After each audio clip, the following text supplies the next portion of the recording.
the last one of today before we have some general thing at the end. The exponential distribution.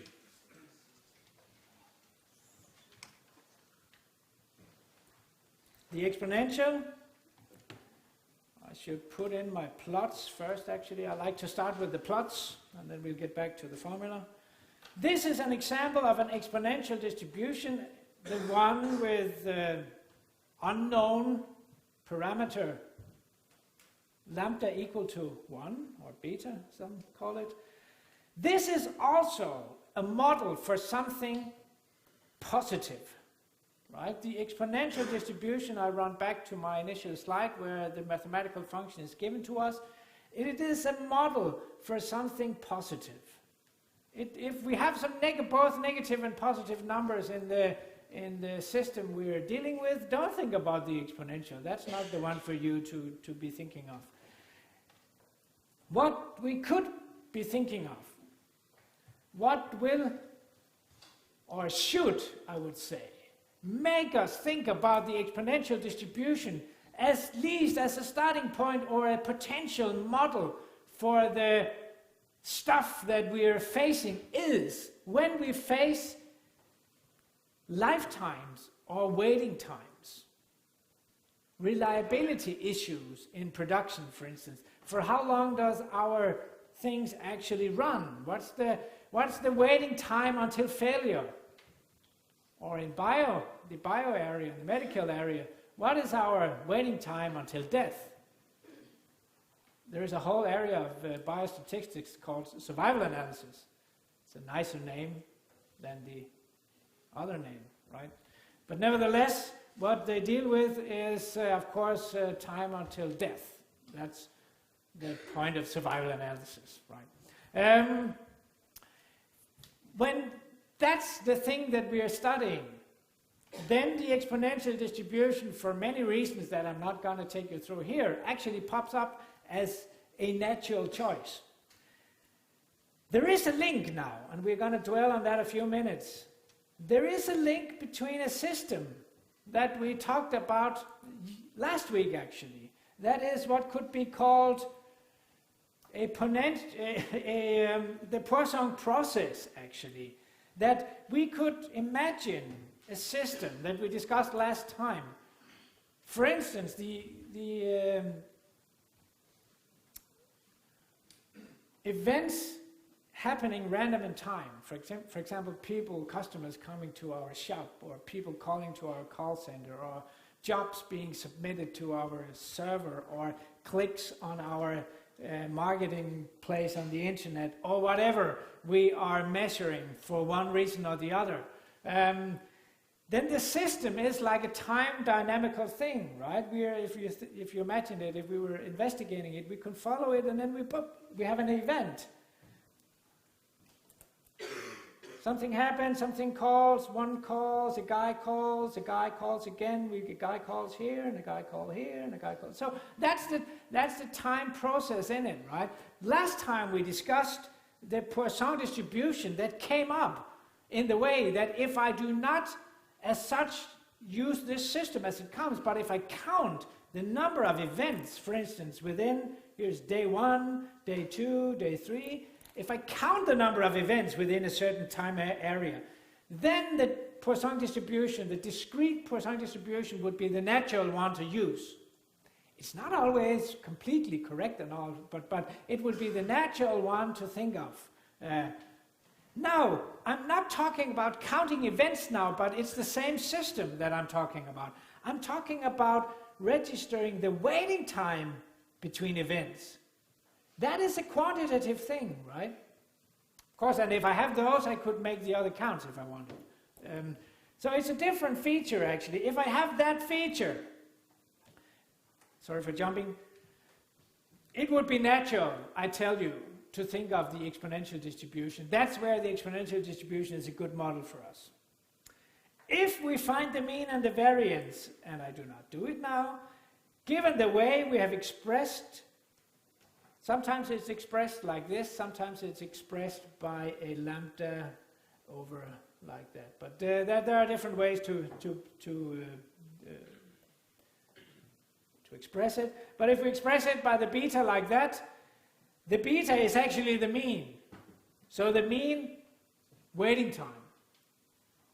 And actually the variance is the squared beta. That's just as it is. Let's try. Linked. So we have to accept this confusion about that we have the Poisson distribution, a discrete thing, and the quantitative exponential distribution, a continuous one, as part of the same system. That's something we just have to adjust to. Let's consider time customer arrivals at a post office. Let's assume that it's exponentially distributed with a mean of 2 minutes, right? So the mean waiting time for a customer is 2 minutes. They're not all too busy at that place.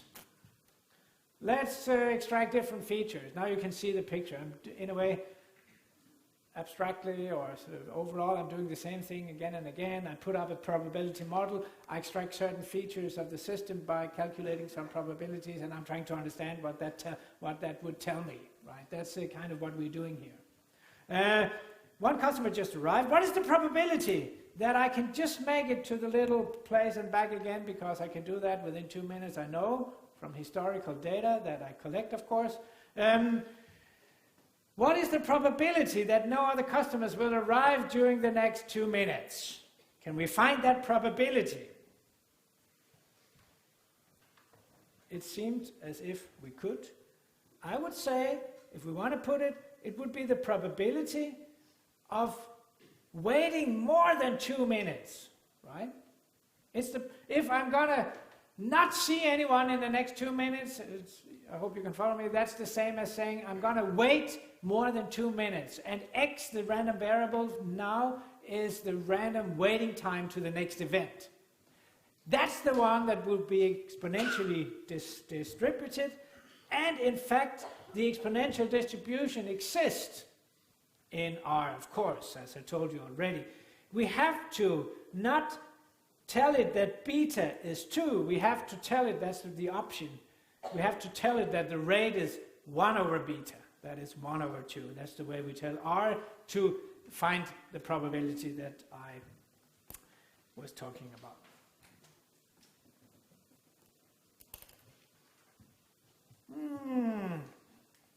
In 1/3 of cases, I'm okay. In 2/3 of cases, I'm having a problem. There will be a customer before I get back from the little house. Here I've plotted it. This is just a plot, that's not interesting for now. If you would like to make plots with colors like that, here's how you do it.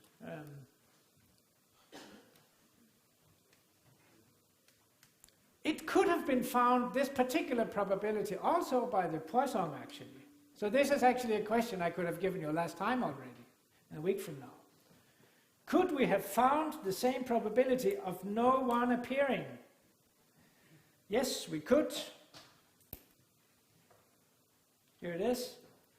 If we go back 1 week, we should think about what is the 2 minutes intensity? What is the 2 minutes intensity for the Poisson? Well, here again, common sense rules. So if the waiting time, the average waiting time is 2 minutes, then of course the average number of people appearing within 2 minutes is 1, right? So we can make this simple change between average waiting time and average number of people appearing just by using common fractional sense, you could say.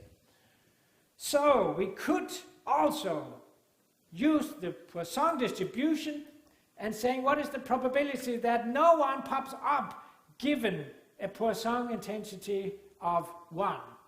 And that probability, no surprising, is the same as before. It's a Depois probability. It's actually just the exponential to the minus first. So it also pops up just by the exponential function applied to -1.